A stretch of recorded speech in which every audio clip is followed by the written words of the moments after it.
Welcome to Hope for Everybody, a channel that exists to highlight people and places that are all about providing hope to people in need. Check out today's episode. Thank you for joining me. This is Chandler with Hope Prison Ministries, and I'm very pleased to have Julian Camarillo with us this afternoon. Julian,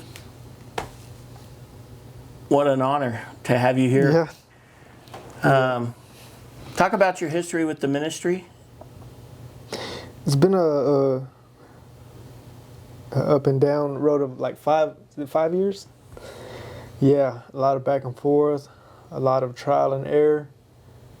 I want to think this time I have it. Seems like it, but I don't know. Who knows, right? I do know that everything that you've invested in, it's worth it.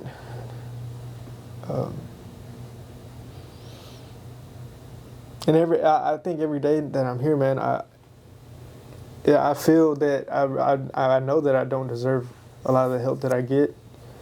And this ministry's been, even when I haven't been all the way committed and I was half-hearted, it was still willing to love me well. That's one thing I've always noticed about this ministry. That's one thing I notice about the people who are here, as imperfect as they are. You know, I just know that because of, I want to say that because of your relationship with Christ, it compelled you to do a whole lot for people that you wouldn't do on your own merit, you know, outside of that. But as far as where I am right now and how long it's been and where it's taken me, I mean, it makes me smile a little bit because it took a lot of bad things to happen and a lot of me screwing up and God allowing me to see how foolish I am, and He still does that like every day, right? But yeah, everything's really coming. Seems like it's coming together, and there's still some tough times ahead. But I have a wife now, right? And I have a kid on the way, and In that order. Yeah. Married. Now you have a child on the way. I have a child on the way. Didn't happen before. Happened within the confines of marriage. It did happen within the confines of marriage, which is actually very interesting because it happened like right then. like God knew, like as soon as I was going to get married here, I'm going to bless you with this, is what it feels like. So it's a blessing, and I'm afraid. Really, I haven't had time to think about it until now.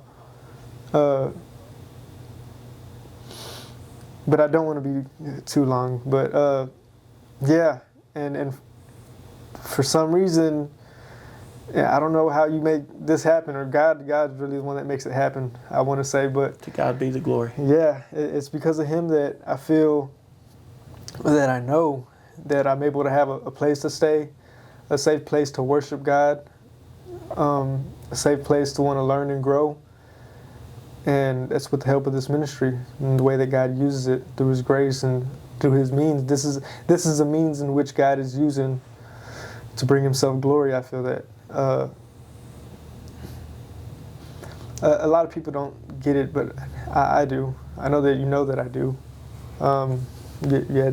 Quick overview of that history. Okay. You came to the ministry when you were just turning 19? Yeah, just turning 19. Just turning 19. And you weren't here 2 weeks, took off to chase a relationship with a girl. Yeah. That didn't work. No. Came back and said you should have never left. Would we give you another chance? I asked you if you wanted to get your GED, because we were just starting a program with a GED for a young man who had just gotten out of the Texas Juvenile Justice Department. This was before the Timothy program. This was before the Timothy program started. We were just taking in young men from the Texas Juvenile Justice Department. And Julian was not from the Texas Juvenile Justice Department. He had come to us through his mom, who learned about us from someone else in the program. Julian comes to us, chases this girl, comes back. I asked you if you want to get your GED. You said yes. I asked, when was the last grade you remember attending faithfully? and you told me around the 5th or 6th grade. 5th or 6th grade, yes, sir. Within 4 months, with the help of a couple of tutors, one to tutor him spiritually, the other to tutor him academically, Julian passed with his good enough degree, his GED. Yeah. Right? Yeah. Not too long after that, you did teach me how to drive also. I didn't know how to drive, and that was an experience. Yeah, that was an experience for me too, since I had just bought a brand new Hyundai Sonata. And foolishly, I assumed that anybody who had lived the life that Julian had been living to that point had driven, even without permission. He had driven some other vehicle until he got behind the wheel of my car, and it became apparent he was not an experienced driver, and I almost died. I thought, oh my goodness, stop the car, let me trade places. And he said, no, let's don't. I'll be okay. I'll be okay. And we ended up driving to Weatherford and back. But you passed. You got your license. Yeah. When you say it's been back and forth, it's been back and forth. We're talking, of course, about drug addiction has been your thing. You've done every drug under the sun, and then some. Yeah. And you've always left wanting a relationship. And the last time you were out, you met a woman. Yeah. And contrary to all what anybody would tell you in the chemical dependency world, I thought, well, this is another way we can try. And so you called me and said, would we help her, even though we're typically not, we haven't had a great ministry to women because we deal primarily with men. Yeah. And we said, yes, let's do that. So we put her, she got out of jail before you. You both went to jail. Yeah. She got out of jail before you, went to an Oxford house, stayed sober. Very encouraging. Yeah, that was very encouraging. That was only by God's grace. I don't think she could have did it on her own. She realizes that she couldn't did it on her own, so she recognizes that it is God at work in her life or our lives. And I think the most interesting thing about it is that I never really encouraged, I never tried to push that on her, but it's happening to her as a result of me being associated with this ministry, as a result of me coming back and doing right, and she's seeing kind of our dynamic, the way we are together, the way I am with everybody else, and her seeing that is just giving her hope. Yeah. So Jamila comes, his wife comes to the ministry and walks in my office about 3 months later maybe and is in tears and says, Chandler, this is the longest I've been sober in more than a decade. And she said, my only regret is that I didn't come sooner. She didn't come to the ministry sooner. She stayed sober. Julian got out of jail, went into another house. We didn't let them live together. And we went through some basic premarital counseling. And I ended up marrying them.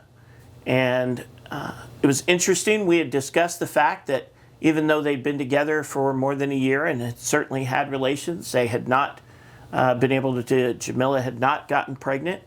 And in God's amazing providence, I had told both of them, I said, now that you're sober, let's see what God does. And sure enough, we have a baby on the way. Julian has a baby on the way and is going to be is a father right now with that baby in the womb. Yeah. And so Julian now actually is the mentor to the Timothy program. He's actually working for the ministry as a mentor to the young men that you'll see in the rest of these interviews. I was not expecting to do this interview today, but we're super happy that he came in to talk to us and to get the word out about what God has done in his life. Thank you for giving over the years. This is the fruit of your gifts. Julian, thank you for being here. Thank you for having me. Love you, man. If you'd like to be a part of the show and tell us your story, please visit us online at hopeforeverybody.org.